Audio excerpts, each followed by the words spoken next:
Bonsoir. Vous êtes journaliste, vous avez animé hier une conférence à la Maison diocésaine, conférence qui posait la question « La décroissance, une solution d'avenir ». Est-ce que selon vous, c'est une solution d'avenir ? C'est quelque chose qu'il faut prendre en considération parmi les solutions qu'on peut mettre en place pour protéger notre planète.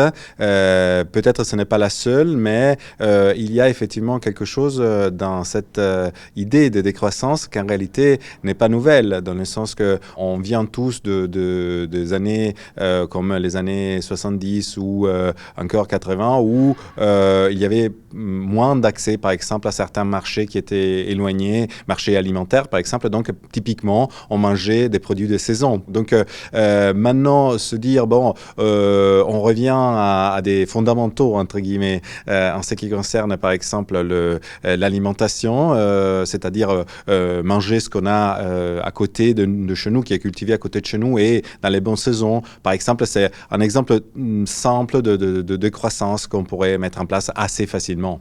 Finalement, la décroissance, c'est repenser notre économie. Quels sont les grands axes de la théorie de la décroissance ? On ne peut pas avoir une croissance infinie dans un monde fini.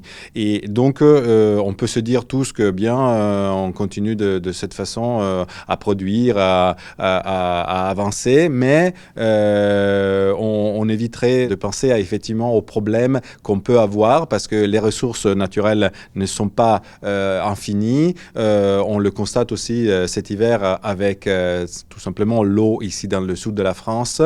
Peut-être, effectivement, il y a un axe à considérer qui est celui de regarder l'économie sous un autre angle et considérer que le bien-être, c'est aussi quelque chose qui n'est pas seulement une croissance économique ou financière, mais aussi un bien-être plus général de la société et aussi de l'environnement.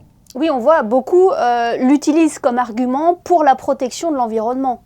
Si on évite nécessairement de se déplacer à l'autre bout de la planète pour faire nos vacances, alors qu'on peut tranquillement passer des vacances dans des endroits magnifiques comme Monaco, qui sont plus près de chez nous, on peut évidemment économiser et du carburant, donc produire moins de CO2 et aussi faire profiter un territoire qui est plus proche, qui nous appartient finalement. Oui, l'idée, c'est pas de remettre en cause nos modes de consommation habituels, mais d'avoir une autre approche. Il y a des positions plus, rigides, convaincues, et d'autres qui sont un peu plus, délicates, si on veut dire, parce que ils considèrent qu'il y a effectivement d'autres facteurs comme celui de l'emploi qu'on peut pas négliger, mais qui sont également importants. Par contre, ce que je constate, c'est aussi que la décroissance peut paradoxalement aussi être une clé pour favoriser un processus inverse à celui de la désertification des territoires qu'en France on constate de plus en plus. Elle a déjà été mise en pratique, cette décroissance dans différents pays. Est-ce que c'est une solution pertinente selon les témoignages que vous avez déjà recueillis ?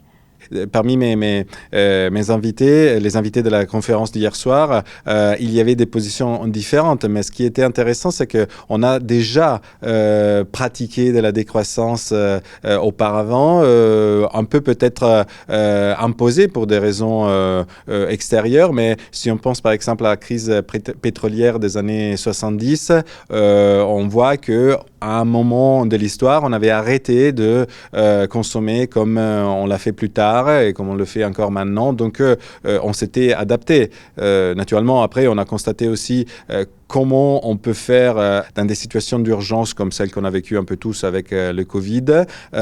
L'économie a pu quand même trouver des solutions un peu différentes pour continuer à offrir des services et des produits tout en ayant des variables différentes qui étaient dues au confinement et au manque de transport de certaines marchandises depuis des places très loin dans la planète.